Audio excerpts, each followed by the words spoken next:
कम उम्र में ही उसके पिताजी का देहांत हो गया। घर की सारी जिम्मेदारी उसके कंधों पर थी। जैसे तैसे करके उसने लॉ की डिग्री प्राप्त की, लेकिन ट्रेडिशनल जॉब करने की बजाय उसने अपने पैशन को फॉलो करने की सोची। उसका पैशन था फनी वीडियोस बना के लोगों के चेहरे पे मुस्कुराहट लेके आना।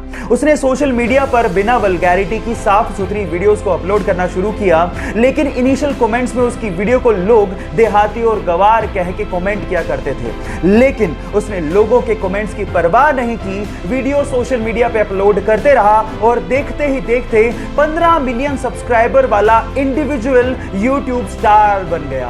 Yes guys, I am talking about Amit Badana. Guys, यहां सीखने लायक बात यह है कि अगर आपको अपने आइडियाज पे भरोसा है तो लोग चाहे कुछ भी कहें, परवाह मत करो और आगे बढ़ते चलो। 2007 के इंडिया ऑस्ट्रेलिया मैच में क्रीज पर थे सचिन और उन्हें बोल करने के लिए खड़े थे ब्रेड हॉक। हॉक की एक डिलीवरी पे सचिन बोल्ड हो गए। अब यह दिन हॉक की जिंदगी में बहुत बड़ा था क्योंकि उन्होंने पहली बार सचिन को बोल्ड किया था। मैच खत्म होने के बाद हॉक सचिन के पास गए और उन्होंने कहा कि प्लीज आप इस बॉल पे ऑटोग्राफ दीजिए। सचिन ने ऑटोग्राफ देते हुए कहा कि अब यह दिन तुम्हारी जिंदगी में दोबारा कभी नहीं आएगा। उसके बाद 35 टोटल एनकाउंटर हुए सचिन और ब्रेड हॉक के बीच में, लेकिन ब्रेड हॉक उसके बाद कभी सचिन को बोल्ड नहीं कर पाए। अब स्टोरी शायद आपने पहले भी सुनी होगी, मैं आपको क्यों सुना रहा हूं, क्योंकि मैं जानता हूं कि जब आप पब्लिकली कोई कमिटमेंट करते हो तो उसको पूरा करने के लिए जान लगा देते हो। तो आज आपके पास मौका है, इस वीडियो के नीचे आप लिखो कि आप क्या बनना चाहते हो, पब्लिकली बताओ और उसके बाद उसको पूरा करने के लिए जी जान लगा दो। So comment your dream right now. एक बार एक ट्रैक्टर मैन्युफैक्चरिंग कंपनी के ओनर ने फरारी खरीदी। उस फरारी में कई उन्हें क्लच में प्रॉब्लम्स नजर आई, जिसकी शिकायत उन्होंने डायरेक्टली फरारी कंपनी के मालिक एंजो फेरारी को कर दी।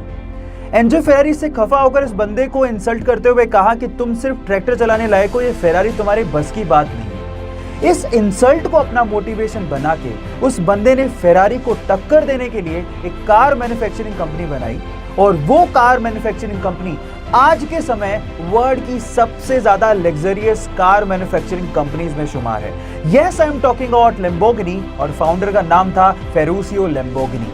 गाइस, यह सीखने लायक बात यह है कि जब कोई आपकी इंसल्ट भी कर देना तो उसको पॉजिटिवली लेकर अपने लेवल को उस हद तक लेके जाओ जहां पर दुनिया आपको सलाम करे। अपने ड्रग के एडिक्शन की वजह से उसे बहुत बार जेल जाना पड़ा। हालात ये थे कि जेल में कैदी उसे इतना मारा करते थे कि 2 से 3 बार तो अपने खून से सने टब में उठा। वो इस ड्रग के एडिक्शन को छोड़ना चाहता था, लेकिन बचपन से लगी हुई इस आदत को वो इतनी आसानी से छोड़ नहीं पा रहा था। फाइनली अपनी नर्क सी जिंदगी से बाहर निकलने के लिए और अपनी गर्लफ्रेंड से शादी करने के लिए उसने ड्रग के एडिक्शन को छोड़ने का फैसला किया और इन ड्रग्स को ओशन में बहा दिया और उसके बाद अपने एक्टिंग करियर पे फोकस करना शुरू किया। फिर क्या था, Iron Man, Sherlock Holmes, Avengers जैसी टॉप मोस्ट हॉलीवुड मूवीज देकर हॉलीवुड के टॉप एक्टर्स में शुमार हो गया। जी हां, मैं बात कर रहा हूं रॉबर्ट डॉनी जूनियर की, जिसे प्यार से लोग आयरन मैन कहते हैं। जानते हैं उसका रीजन क्या है? उसकी विल पावर। सो गाइज, अगर लाइफ में आपकी विल पावर बहुत स्ट्रॉन्ग है तो आप कुछ भी अचीव कर सकते हो, ये याद रखना। एक दुबला पतला सा लड़का अपने देश की सेवा करने के लिए फौज में भर्ती होना चाहता था और उसके लिए वो ट्रेनिंग भी ले रहा था। इतने में ही वहां पर आए एक फौज के जनरल ने उसे देखकर उसके सिलेक्टर को कहा कि तुमने इसको सेलेक्ट क्यों किया है, ये फौज में भर्ती होने लायक नहीं है। और इस चीज को प्रूव करने के लिए उस जनरल ने एक ग्रेनेड उस ट्रेनिंग ले रहे ग्रुप के बीच में फेंक दिया।